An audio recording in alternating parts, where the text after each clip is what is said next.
સુરતના વરિયાઓમાં બાળક ખુલ્લી ગટરમાં પડી મોતને ભેટ્યાના મામલે પોલીસે જવાબદાર અધિકારી કે કર્મચારી સામે સપરાધ મનુષ્યવધનો ગુનો નોંધાવ્યો, જે પણ અધિકારી કે કર્મચારી કસૂરવાર સાબિત થશે તેની સામે કાર્યવાહી થશે। સુરત મનપાની ગંભીર બેદરકારીના કારણે ગટરના ખુલ્લા ઢાંકણમાંથી નીચે પડેલા 2 વર્ષના માસૂમ બાળકે જીવ ગુમાવવો પડ્યો હતો।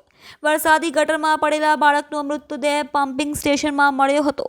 મૃતદેહ સમીમેરમાં લઈ જવાતા પરિવારે કસૂરવાર અધિકારીઓ સામે પગલાં ન લેવાય ત્યાં સુધી પોસ્ટમોર્ટમ કરાવવા અને મૃતદેહ સ્વીકારવા ઇનકાર કર્યો હતો।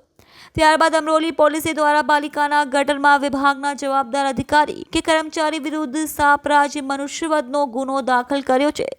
તપાસમાં જે કસૂરવાર નીકળશે તેની સામે કાર્યવાહી કરવામાં આવશે।